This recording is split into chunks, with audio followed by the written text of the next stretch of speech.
This week on Cinema Beach, actors who become directors. The Weinsteins are invading your TV. And we taste that sweet Manteca.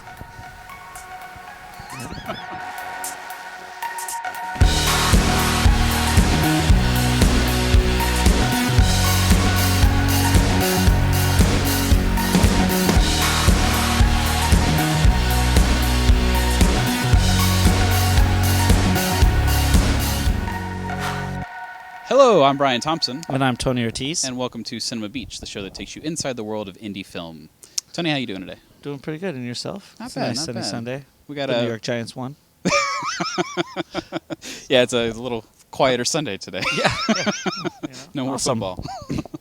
No more football. Got a good show for you today, huh? What do we got going on I think here? so. I think we got a lot of stuff to talk about, We're going to review Chico and Rita.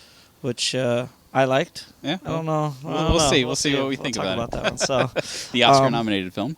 yes, the Oscar-nominated animated film. And from Cuba. And we're also going to recommend our DVD pick of the week and take a look at what's on video shelves. Yeah, but first, daily newsfeed. Yeah.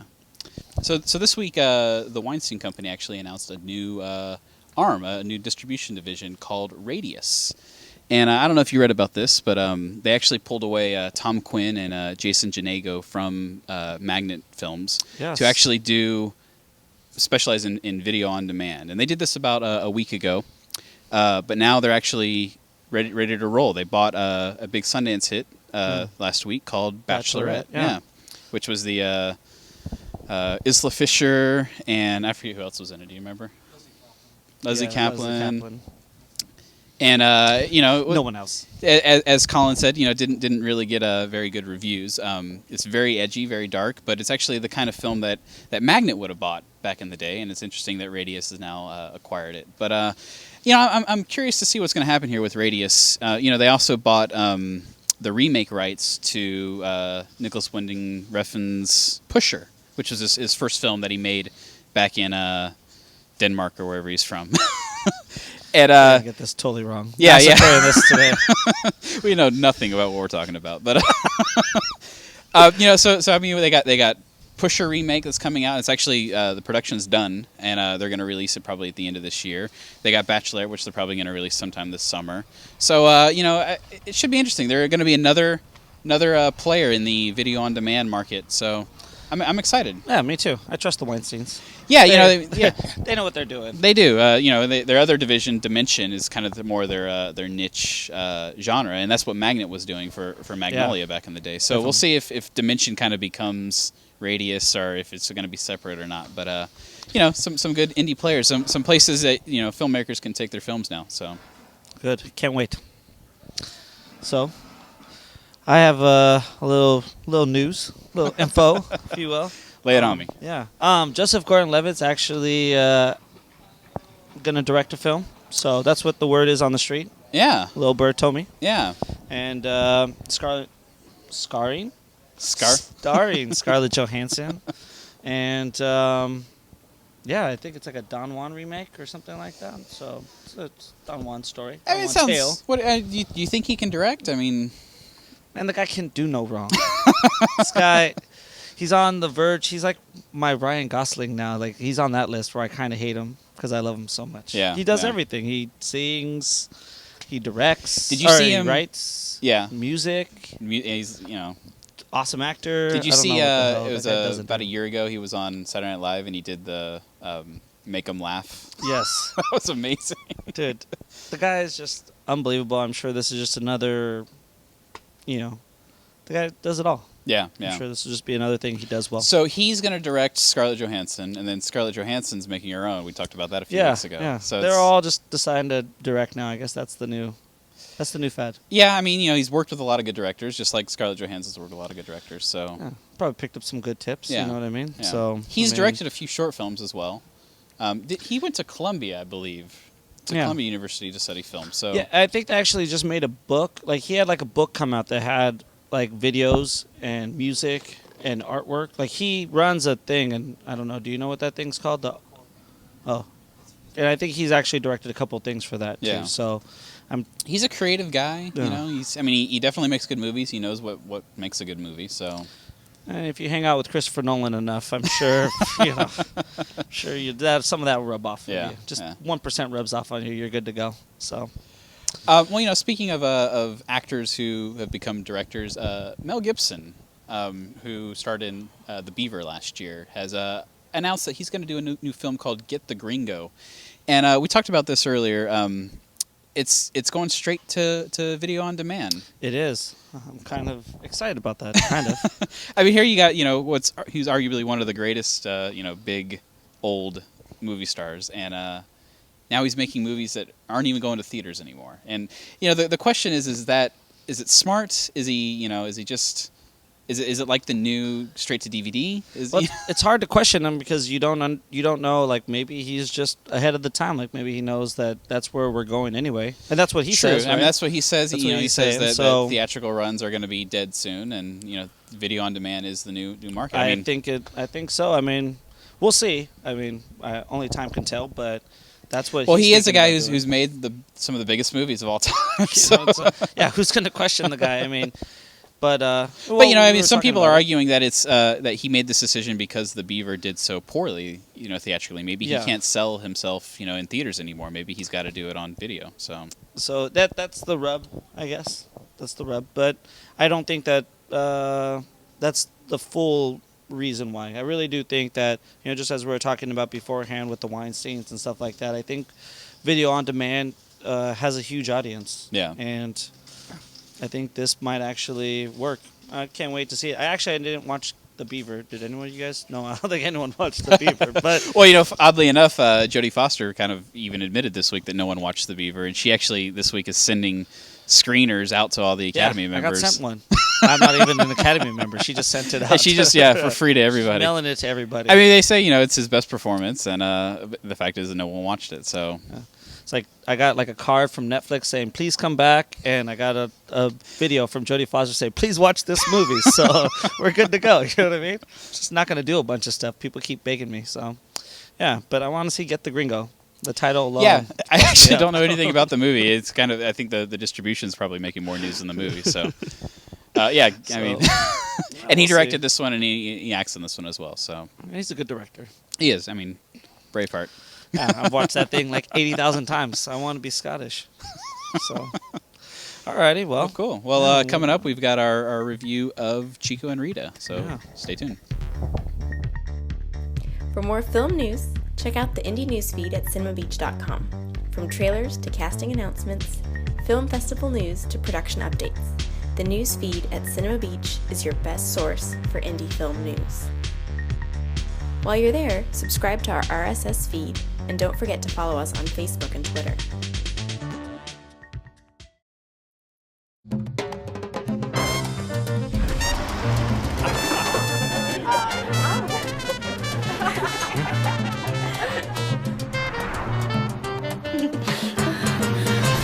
Tanto tiempo disfrutamos de este amor, nuestras almas se acercaron tanto así, sabor a mí.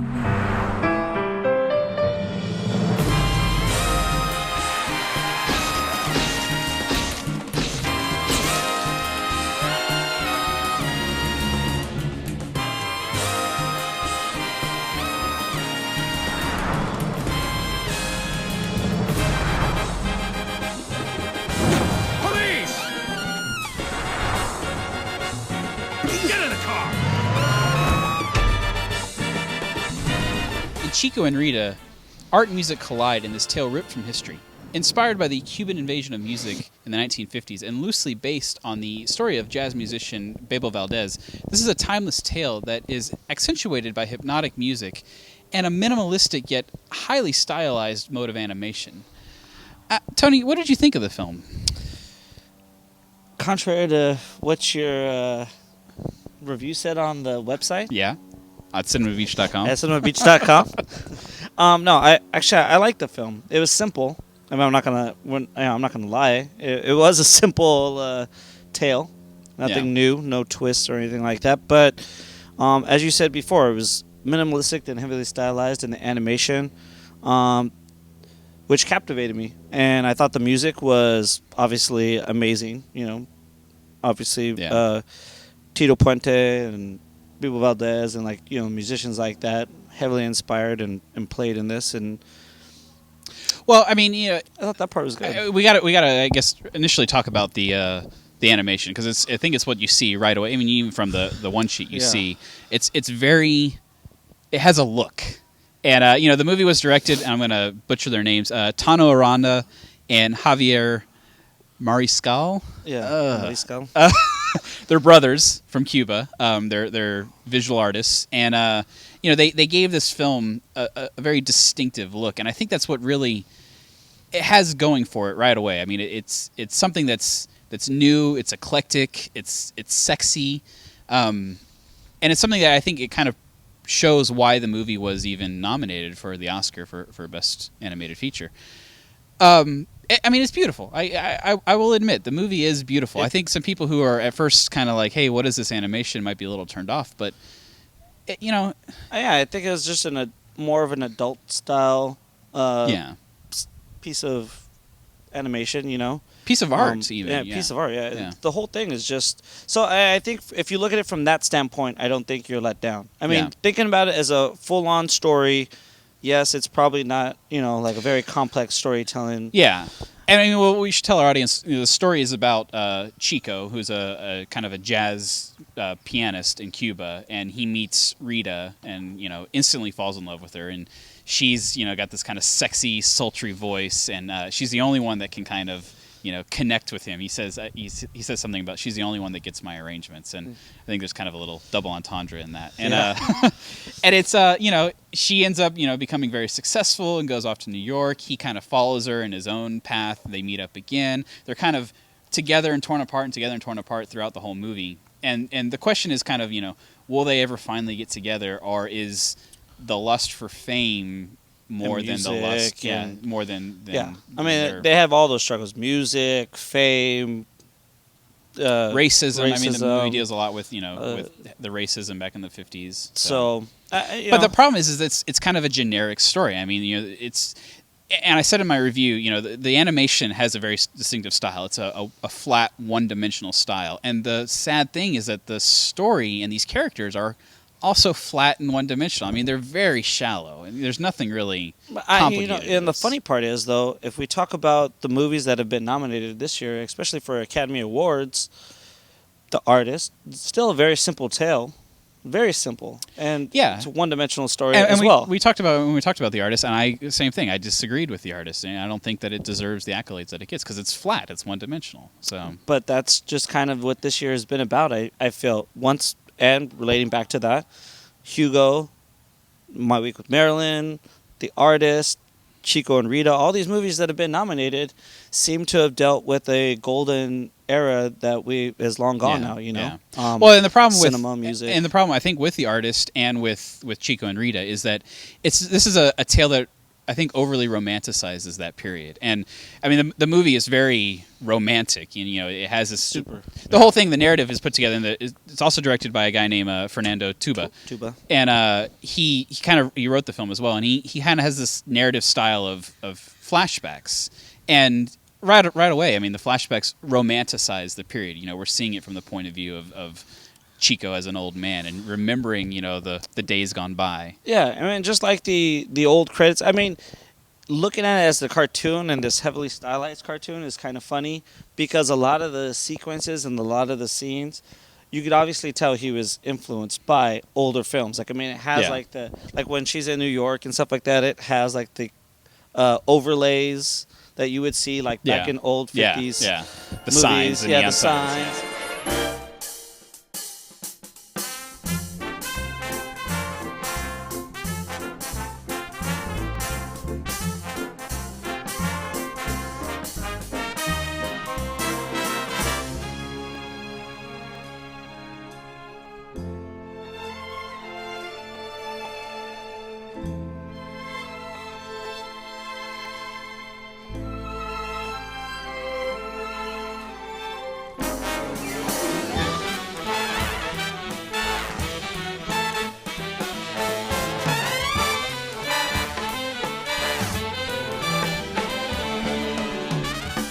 good music.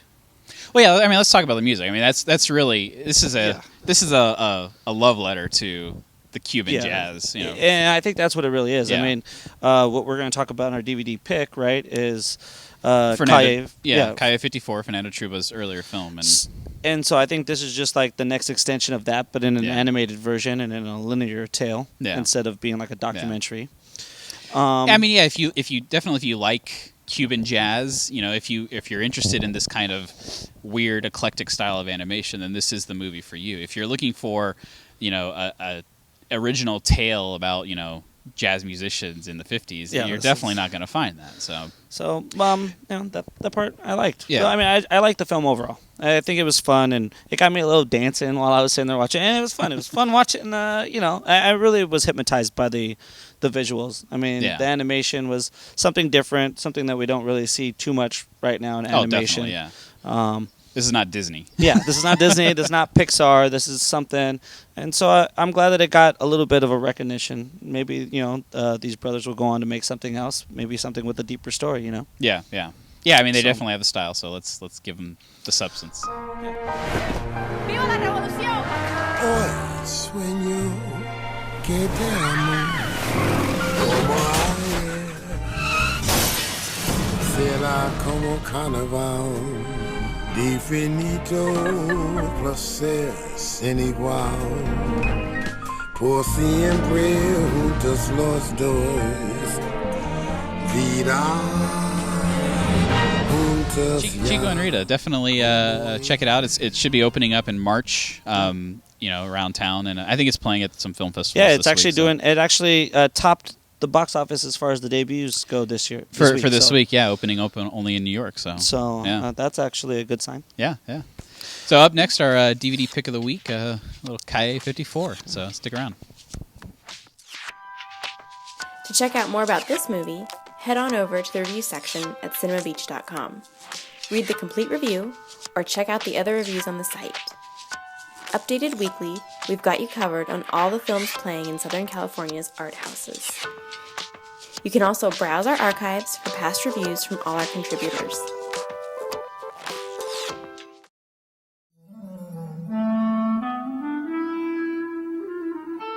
This year, more than 300 movies debuted at the Toronto Film Festival.